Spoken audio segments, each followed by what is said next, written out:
Juliana, I have been telling you about pathological demand avoidance, PDA, as it's often referred to, for a long time, haven't I? You have. And when you first brought it up, you said you were talking about PDA, and I seriously thought you were talking about public displays of affection, which I am actually not for.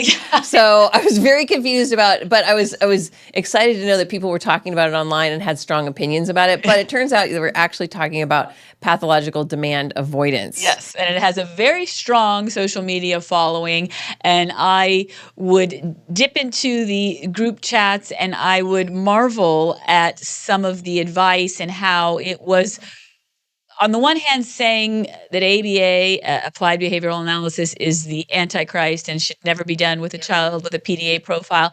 And on the other hand, I was marveling at how much of these suggestions of what you should do is ABA. Yeah. It is regurgitated, revised, and renamed applied behavioral analysis. And so we would have some good laughs about it. And I gave up commenting in the... Well, you got kicked out. Because I got kicked out of a group for pointing out that that's what a behaviorist would do.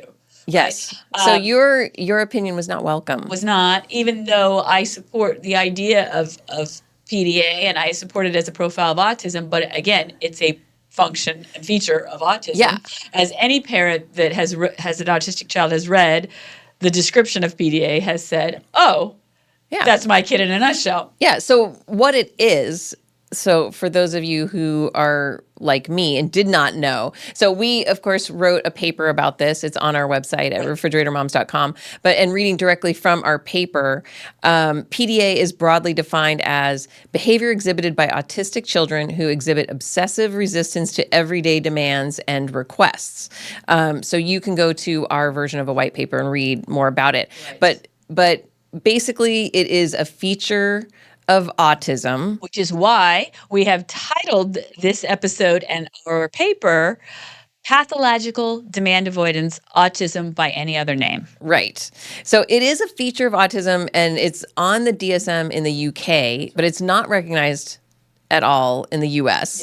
Yes. It is not an independent diagnosis anywhere. So PDA goes with autism. It's not a standalone. So, and it's important to understand that connection between PDA and autism because PDA behaviors are autistic behaviors. So recognizing that expands the pool of resources that you have access to for help. And that seems to be the crux of a lot of the social media posts that you're reading. Yes. It's like people going in there asking for help, which is really, but then they're in this group that isn't really offering a lot of, or just some of the advice. Some of the parents that are giving advice are such creative people, and they're doing such great parenting, and they do have good advice. Again, a lot of it behavioral advice, right? But you have to be careful because there's a whole segment of the communities that are adults that have self-diagnosed themselves as PDA into their adulthood, and they are rallying that it's not really autism, it should be an independent diagnosis. And if you're just trying to parent your child and get ideas for how to best parent your child, it can be very confusing and overwhelming. And again, you are not joining a movement, you're raising a child, right? Right. And also, bottom line, every parent of an autistic kid has faced resistance to demands and resistance to change. Like a pro, like only the rigidity of autism can do, right? Yeah. So is PDA real? Of course it's real. Of course it is. As a feature of autism, there is no autistic child that does not avoid demands or does not avoid doing what they are supposed to do. I mean, it's built into the diagnosis of autism, developmental delay, right? So that's part of that is feature of autism. But why might someone seek PDA as a diagnosis on top of autism, again, which you cannot get in the United States, although you can get practitioners that recognize it as a feature of autism. Yeah. So what would be the benefit of doing that? Well, I think it's the same as the benefit of any diagnosis. Then it kind of gives you, there's no manual for any of this stuff. Right. So it kind of gives you a little more clarity, I think, for people to think like, okay, if my child has PDA, this is what I can do. And their theories, at best, they're not they're not substantiated with a lot of research. And if you go into these groups to find research, you will not find it. Right. That it is a nervous system disability, that a person that has PDA has a fight or flight response that is, it's a lot of it is based on a paper that was written in 2008. And again, how does that help your child when people are preaching about a theory that is probably untrue and certainly not supported by most of the medical community? Right. It's a feature of autism. Right. The fight or flight is a feature of autism. It's a feature of communication, but it is real, and it should be addressed, and it should be part of the diagnosis. If the techniques will help your child respond, then of course you should investigate what they are. Yeah. But that said, I mean, what really differentiates PDA parenting from autism parenting? Nothing. Nothing. So then we're back to that. We're back to autism by any other name, right? Right. Right. And so, and the tools and techniques to help your child with PDA, it's the same thing as autism. So that it's a little, to me, like when people get caught up on, it was a little bit more before the DSM-5. So in the DSM-4, you had all these different diagnoses you could have, like PDD-NOS or, Asperger's and all these things. And you kind of sought the autism diagnosis because then, you were sort of, again, under this umbrella, and but you were a little bit outside. So, but and people got hung up on that, but ultimately it didn't matter because you were faced with the same symptoms, whether you called it PDD-NOS or Asperger's or, autism spectrum disorder. Right. It doesn't matter. PDA, it doesn't matter. Right. You still have these these maladaptive behaviors that you want to address and help your child to be the most functional that they can possibly be. Yes. So, ultimately, it doesn't matter. So what differentiates ineffective PDA parenting from any other type of parenting? Ineffective parenting is ineffective parenting, right? Yes. And what can a parent do to combat behaviors if they have a child that throws their body at on the floor at every turn and is seems to seriously be in crisis almost moment to moment? Well, back to your first question about the consequences of PDA parenting. I mean, we can talk about like what PDA parenting can look like, right. Not maybe like what it should look like in terms of addressing those behaviors. But if you just say, you know what, my child's nervous system can't handle any kind of correction, what are those consequences? Right. And exactly. And what does that look like? And so I again, in the comments, you get a lot of really smart people that have some really great ideas, and you get the sense that they've really studied this stuff. Yeah. And there's one comment that back before I got kicked out of the group, there is one comment that stuck out to me from a therapist, and I think that this is something that should be taken under advisement by all of us. And that she said that sometimes you read this stuff, it clicks, so you try it with your kid and you get that honeymoon phase, right? So of course you drop a demand, and of course you're going to have peace in the house because you're not making the child try to go to the bathroom on the toilet anymore. Right.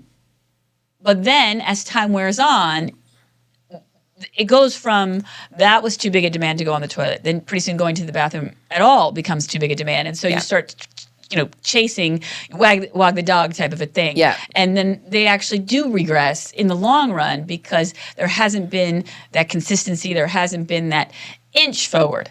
So it's really more a matter of you're not going to get the progress you would like, but you certainly don't want to leave everything on the table and never come back to it again, because then you kick the can down the road and nothing. You're dealing with a bigger issue than you would deal with if you just toe the line.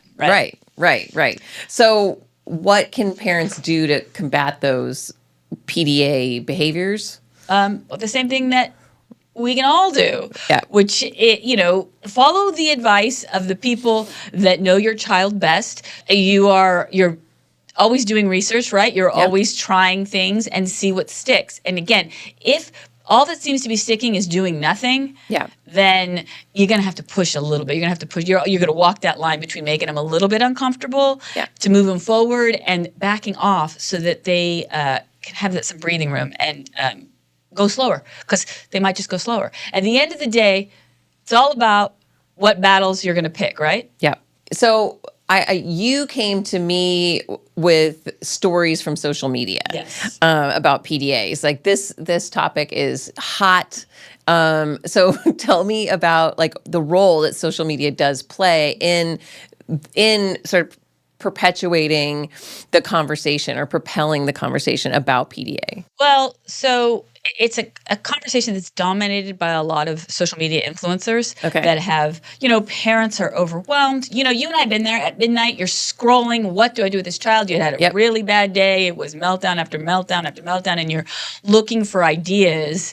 And you ideas and kind of validation for like my kid's doing this. Right.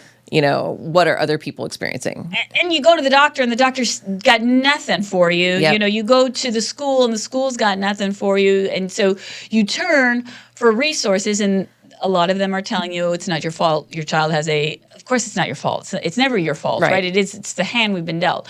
But they have this condition and you should do it this way. And, buy my seminar. I've got this much free content, but then I have the... behind the paywall. But behind the paywall is the answer to your prayers. And, they're very popular and they are very prolific. But when you really get behind the curtain, you are like, well, wow, that's...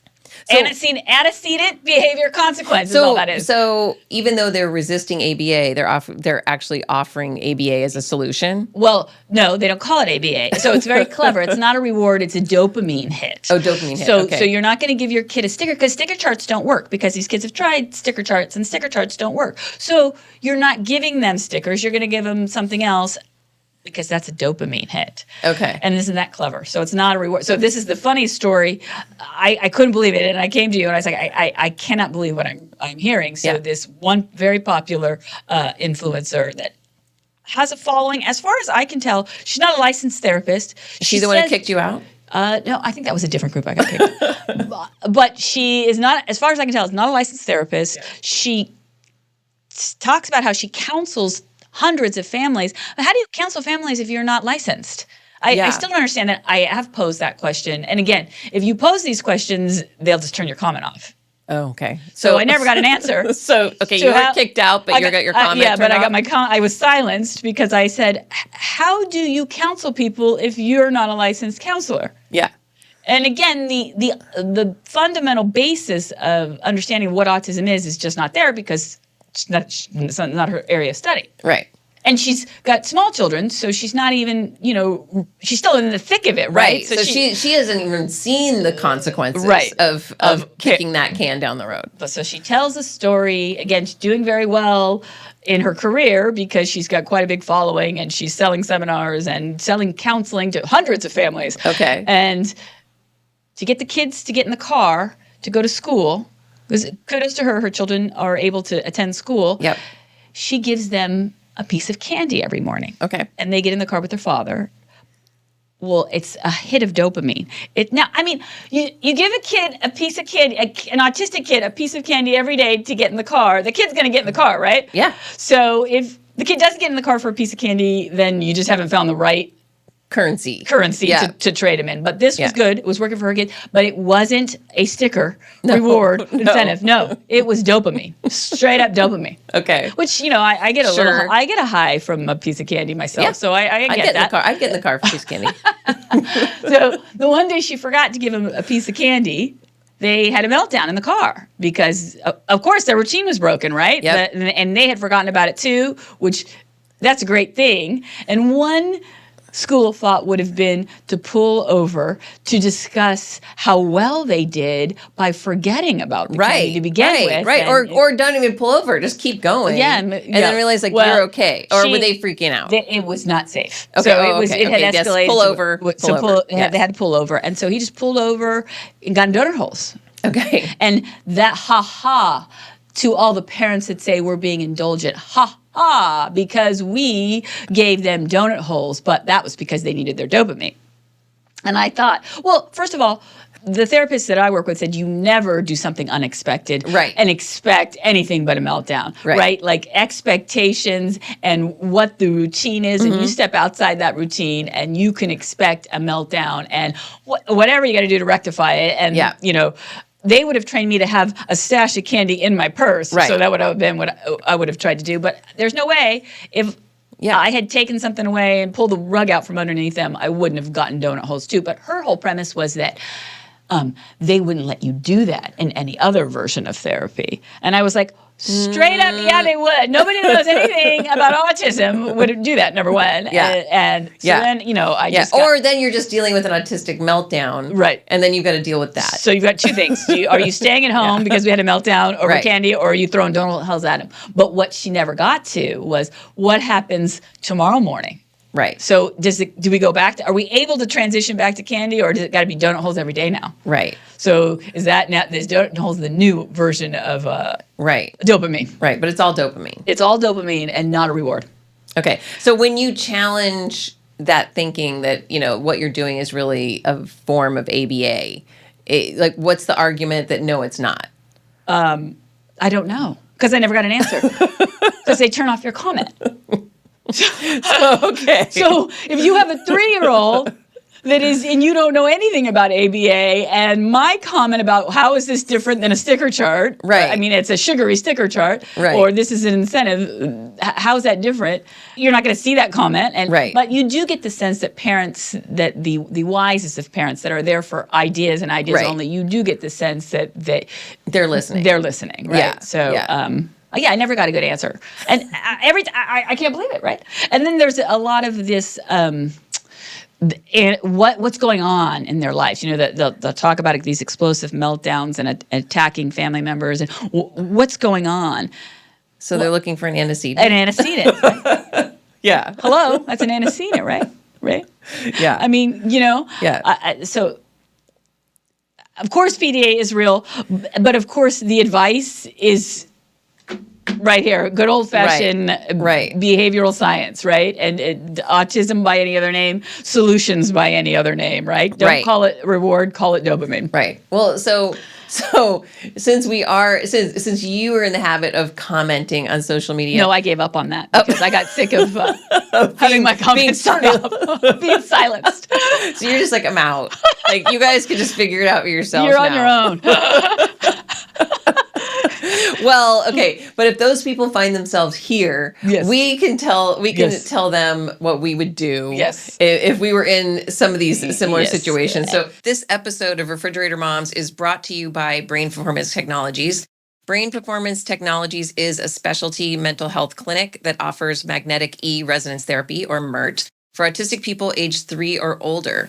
MERT is a transcranial magnetic stimulation protocol that utilizes an EEG diagnostic to deliver personalized magnetic pulses to stimulate the brain and build neural pathways effective in managing autistic symptoms.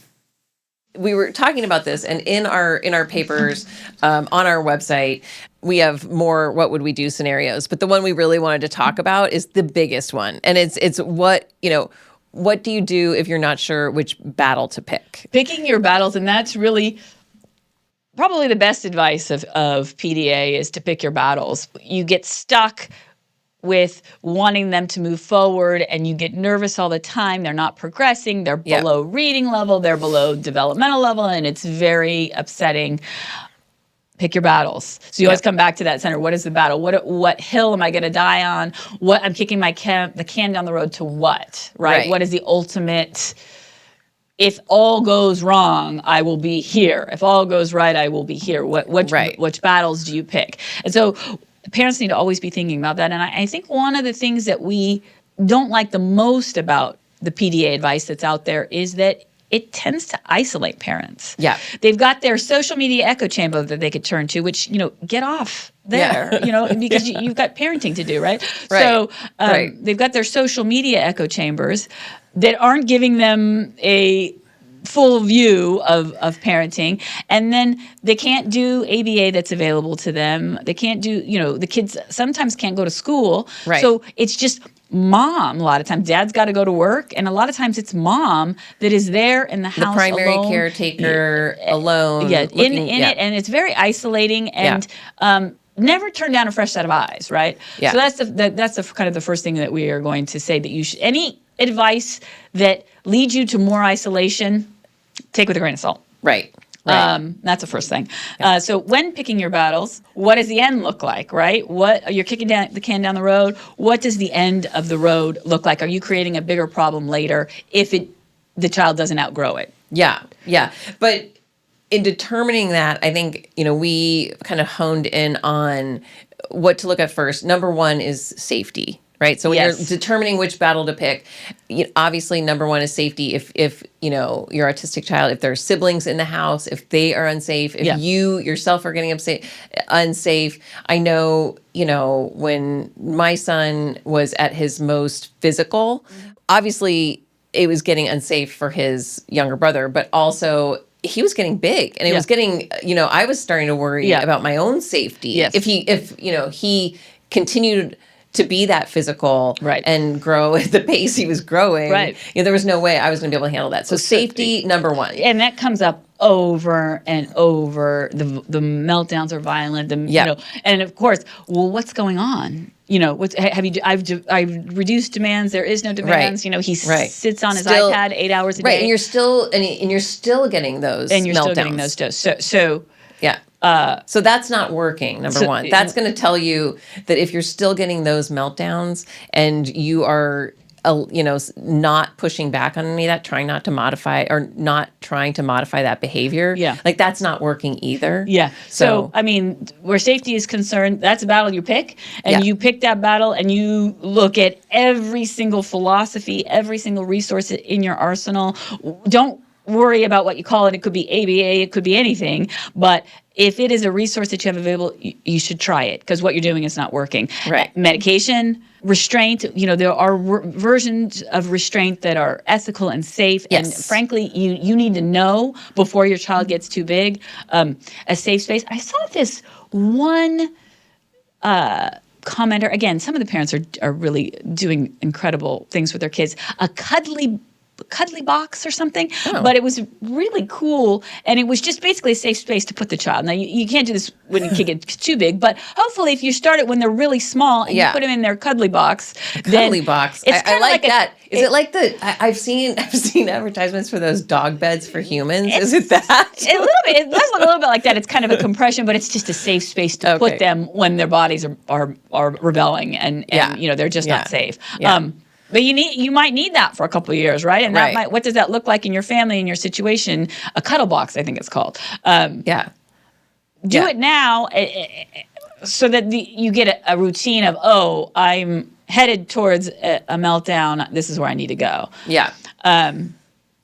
Medication, we talked about that. And again, what do you do if you can't get the kids to take the pills? Well, that's maybe one of the advantages of starting when they're a little bit younger. Right. And if they're resisting that, it is really something that you want to, it's a much easier thing to start. All of these things are much easier to try when they're younger and kind of really start building that routine. Right. But that would be definitely a priority to pick, because medication, whether we like it or not, is probably going to be part of their lives for, all or parts continually. And we have a paper about medication, and we will be talking about it. Yep. But it's a feature, another feature of autism.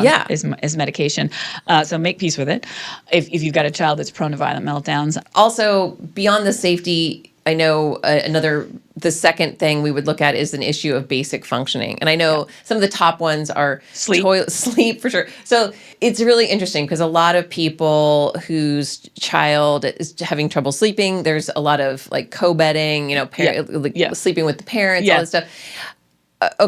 I would definitely list this as a top priority, because, you don't want to be having this conversation. First of all, you need your sleep. Often, it's kids like dogs in the bed. It messes with your own sleep. Yes. And also it messes with, the intimacy of your, you're enough said. I mean, and also parenting together is tough enough. Yeah. You need to carve out some space to yourself as Yeah. a couple, and Yeah.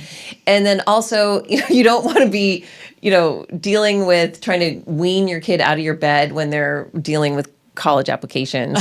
It's like, it's just enough. It's enough. And you would be surprised at how many times somebody's like, okay, well, my kid is 12 and he's really too big now, It's like, yeah. And a lot of times this happens, there are people that are, why not co-sleep? They do it in lots of cultures. Right. And I'm not a big fan of cherry picking what from other cultures you want to emulate Right. and what you want to ignore, Right. Sometimes the things in other cultures that they do, they do because they don't have any choice. Right. Or, you're not really in that country. So Right. it's not a great example of how you should be doing things. No. Toileting's a big one. Toileting comes up over and over. And again, the question comes back to, what does this look like if they don't just outgrow it? So if they're sleeping in your bed, are they just going to outgrow it? And you know how you can tell they're probably not just going to outgrow it? If they're an anxious person. Right. You have an anxious child and you create a habit for them, they are going to cling to that habit. Yeah. And a lot of these kids are very anxious. And they do, just the rigidity of autism, they cling to the routine. So whatever you make a habit is going to be a habit. And you're probably not going, even if they want to sleep alone, even if they don't want to be in your bed, even if they don't want to, not be potty trained, they're going to cling to the anxiety and routine of it. And watch anxiety. And if anxiety is a level, then hit that at whatever these priorities are for your battles, right? And if that is how you're dealing with your child's anxiety, I mean, again, that's not sustainable. Well, so we get this a lot. They say, well, I don't want to traumatize my child. How traumatic is it going to be if they're, in high school with a diaper and sleeping in your bed? It's robbing one trauma to pay the other trauma. Yeah. So again, what does the end of the road look like? Is it a bigger trauma than if you do nothing? Now, school, so we've got the things, safety, of course. Right. And their own health. Yes. This comes up a lot with not being able to go to the dentist, not being able to have blood draws, those are all things you and I, of course, we went through. Every parent, and not even necessarily an autistic child, goes through a kid that's scared of needles. Right. With the dentist, or you're going to let them just let their teeth rot? And that happens. And then, so what happens if the teeth are rotted? Then you've got, a major dental problem, right? And gum disease and you've gained nothing by not giving them a little trauma with a good dentist when they're younger. Right. So those are issues of health and safety, of course, issues of sleep, issues of toileting and bodily function. Of course, pick that battle. Right. But you're going to look at what is the consequence down the road, and then, then think, like, what are the alternate solutions? Right. And it seems so hard in the moment because your child is battling you it's exhausting. Every single. So maybe you're not going to be able to do sleep and toileting the same year. Maybe you pick one or the other, right? Yeah. But pick a battle, one battle at a time. Yep. And just, take it one step at a time, and that's the battle of the year, whatever you choose. Schooling is a little different. A lot of these people say that they can't get the kids to go to school. There's school refusal, and I mean, school's a tough one because. Well, there are alternatives. Yes. And if your family can afford an alternative school, or if you can afford to be home and homeschool your kid, or unschool your kid, or we've got deschooling, unschooling, homeschooling. It's all very confusing. Yeah. But it should only be attempted if you as a parent have the wherewithal for that. And kudos to you if you do. Yeah. But maybe probably not There were moments in my son's life where I considered homeschooling when we were having trouble finding a good fit for him, and then I realized that was going to not benefit the family. Yeah. So again, always consider, how is this going to benefit? Consider all the people in your household. Yeah. And who is this going to benefit the most? The school is very, very hard. I had the same experience where, should I be just homeschooling this child? Would I, do better if I hired a tutor, that kind of thing. Ultimately, though, I found an alternative school, and I work with the school district, and we had a good experience in our school district of them finding him an alternative school. So, I mean, I know not everybody has access to that in the country. You know, some school districts are different, but look for those alternatives. Look for alternatives, and that might be a battle you decide not to pick. You might decide that it's okay if he doesn't read at grade level. It's okay if he doesn't learn math. Okay, he'll learn it in his own time. But you know, we're not in a hurry for that one. But you know, let's get him out of the bed. Again, it comes. It comes down to how big a problem are you going to have later, right? And even if maybe he's never going to learn enough to live on his own, right? So then what you need to work on is you need to work on him being okay with that, right? Him or her being okay with, well, you're not learning this and that's okay. You know, you'll just always be with me, or we'll always have to make alternative plans for you. You got to go with the program, right? If you can't take care of yourself, then somebody else is going to have to take care of you. And that's a whole other different battle that you're going to have to pick, right? Right. But again, one thing at a time, one battle at a time. One thing at a time. So while we're in the business of telling people what we would do, let's move to our to-do list. All right. Because we do love a list. If we were in the situation, we identified our child as someone who has PDA, what would we do immediately? I would look at confounding factors. What is going on that is driving this demand avoidance? The A of the ABC. The A of the ABC. What could I cut out? I wouldn't cut it all out. Yep. And I wouldn't, give them an iPad and let them sit in their room when they're in burnout. This comes up a lot. They're in burnout. Right. Well, okay, but what can you do right now to take some of the burden off of them and set them up for reintegrating back into their lives, right? Yeah. And the one, and I know we just talked about it, but it's worth reiterating, is to pick your battles. Yeah. You know, there will be battles, so you got to pick them. That's right. Yeah. So, and again, like part of that pick your battles is really having that foresight to say like, okay, you know, if I'm going to pick this battle because, you know, if they want to move out, be in the workplace, do all these things, like it's worth picking those battles. Like I know with my son, some of the battles that we were picking with him were, you know, things that now serve him well. Yes. Like now that he's in the workplace. Yes. It's like you need to get to that point and just, you know, letting him drive the bus on, you know, what he was willing to, you know, like his like resist. Yeah. You know, wasn't ultimately going to serve him. Right. Okay. And in the immediate, what are we saying in the immediate? Again, there's more information in the paper. Well, we said the intermediate. So short term. Short term, study autism and autistic traits. Yes. I mean, this comes up over and over. The lack of understanding about what it means to be autistic is shocking. And some of these supposed experts and these people that are making their living off of your child, they don't understand autism. Well, you can't separate PDA and autism. And you shouldn't try. So, you know, study autism. Yes. Again, you're always picking the battles that matter for your child. So you got to be realistic about your child's capabilities and where they are right now and how you inch forward. You don't move forward, you inch forward. So identify what realities there are for your child right now. Yeah, get help for those need to learns. Continually seek out help and continually seek things that do not isolate all of you. Yeah. So in the long term, it's really, again, we know we're hammering this home hard, but study the antecedent behavior and the behavioral science. Yes. So you've got to educate yourself and be the detective of your own child. Well, if you study behavioral science and if you study PDA, probably the best resource for PDA is the PDA Society of the UK. Yeah. If you look at their website, after you've studied some even cursory behavioral science and done the bare minimum of reading about it, you can do your own renaming of the terms, you know, for that are so popular in PDA, right? The connection and collaboration, 2 choices, right? That's just good old-fashioned, give them 2 choices. Right. Time to process. Anybody that knows anything about autism will tell you to give your kid time to process. So again, study behavior and have some fun comparing the regurgitated verbiage. Yeah. And then be inspired by families that have other struggles and physical disabilities and how much they accomplish. Comes up a lot. Well, if your child was diabetic, if your child was in a wheelchair, you wouldn't make him walk up the stairs. Right. I'm not a fan of that. If your child was blind, you wouldn't make him read. You'd probably teach him Braille. Right. And that'd probably be really hard. Right. And you'd probably deal with some behaviors and some resistance on the way. So, take that as an inspiration. Don't take that as, I'm not going to make my child do anything because he has a real disability. Okay.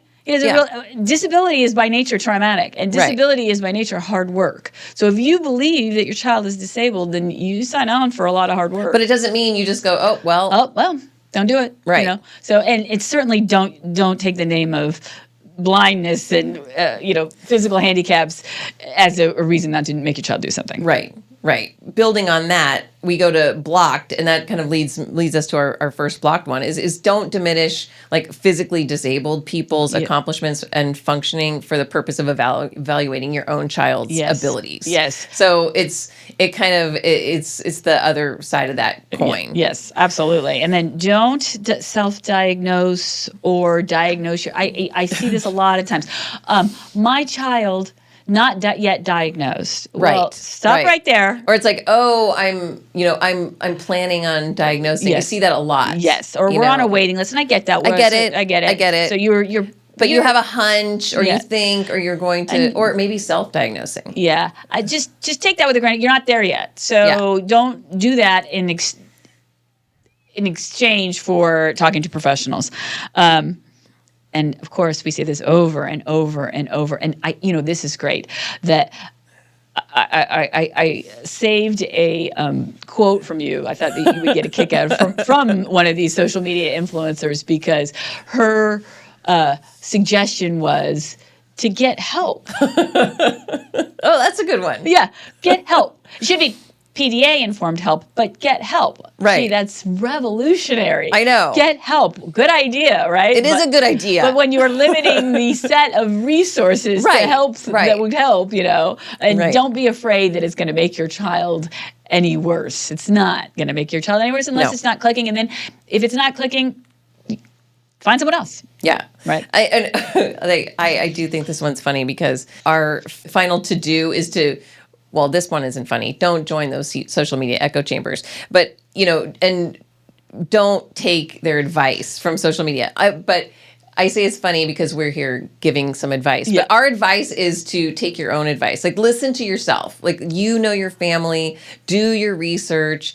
You're not, when you're in a Facebook group or responding to somebody online, you're not giving them the full picture. You're not giving them all the context. Yes. They can't possibly, even if they wanted to and were capable of, making a good informed opinion to give you. So, they don't have all the information. Right. And you're not going to be able to give that to them in a frantic, 1 a.m. post. And I will say this in our defense of joining the social media. Yes.